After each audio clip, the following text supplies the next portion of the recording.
Hey Soup, it's Claytano. Welcome back, you guys. So today I'm going to be going over how to make a stall arena defense and the reasoning or strategy behind it. And this is actually something that's been trending a lot lately in Guardian rank arena all the way down to Challenger rank arena. The only problem is that a lot of people don't know exactly what they're doing, so they tend to just build HP on all 4 monsters, throw it in there and hope it works. Well, to be honest, there's actually a couple problems with doing that. One being the fact that stall arena defenses aren't meant to get any wins on defense or for anything other than rush hour for that matter, so do not use these during the week. So my suggestion is to build a different type of AD during normal weekly arena, which I'll actually go over those in a later video, so stay tuned and subscribe so you don't miss those. The second problem with stall ADs during arena rush hour is that if you don't have a fast enough arena offense, you'll never be able to rank up. For a stall AD to be effective, you're gonna have to be able to stall the attacker long enough for you to be able to get off 2 attacks in that same time that it takes the attacker to kill you. So it's gonna look like win, win, loss, win, win, loss, win, win, loss. So that way it doesn't look like win, loss, win, loss, win, loss, and you never get past this even point right here, because then what are you doing? You're just wasting wings. That's all you're doing. So now that you have that down, you really have to know what arena offenses are going to be able to beat you in order to successfully stall against them. And there's actually a lot of different arena offenses, but we're just going to talk about 2 main ones, and that's Lucians and Cleave AOS. Lucians primarily consist of Bernard lead with 2 Lucians and a Seek for the most part. Now the main counter to Lucians is actually going to be Nemesis on either a full team healer, an attack bar booster, or an AoE stunner such as Vero, Praha, Bella, or something like that. So just as long as you survive turn 1 with pretty much your whole team alive, you do actually have a really good chance of winning this, just because they don't actually have any healers and you can just take them out. If not, then you can at least bring them to 6 or 7 turns plus, which in that case for this type of arena defense still technically counts as a win, because guess what, you're already gonna have maybe 2 or 3 wins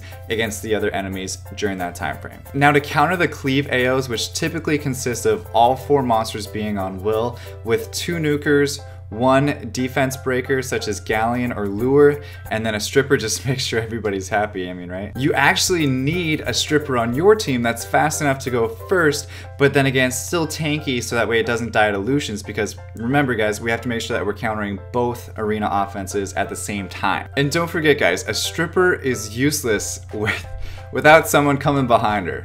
Okay, I know it's really disgusting to say, but it's the truth. And this basically means if you have a stripper and you remove all of the buffs on the Cleave team, but don't have someone coming behind it like Vermos to stun in order to break up that womboing, then your stripper is basically useless, because all they'll do is pull up their pants and then kill you. So I obviously can't make like a cookie cutter arena defense stall team for each and every one of you guys, because you all have different monsters to work with, but this is going to be the main utility that you're going to want to look for while you're building your team. Your leader skill needs to be either speed or HP, because if it's defense, then it doesn't help against Lucians at all. You need to have at least 1 full team stripper and then something coming behind it to break up the wombo either by stun or protection. You're also going to want to have at least 1 full team healer and then at least 30,000 HP on all of your monsters, because if they don't have at least 30,000 HP, then they're not going to withstand at least 1 Lucianing. And lastly, you need to have at least 140 speed on all of your monsters.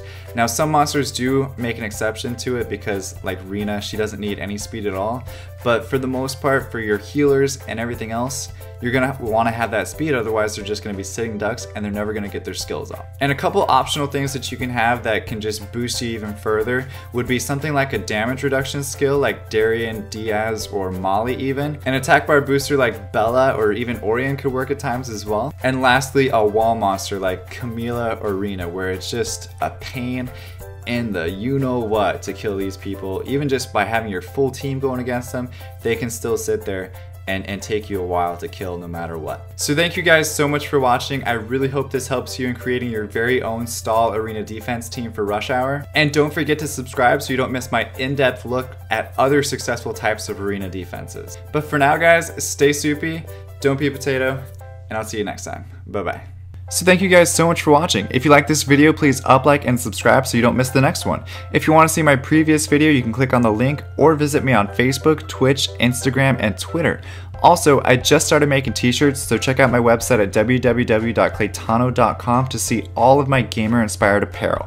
And as always, stay soupy and don't be a potato.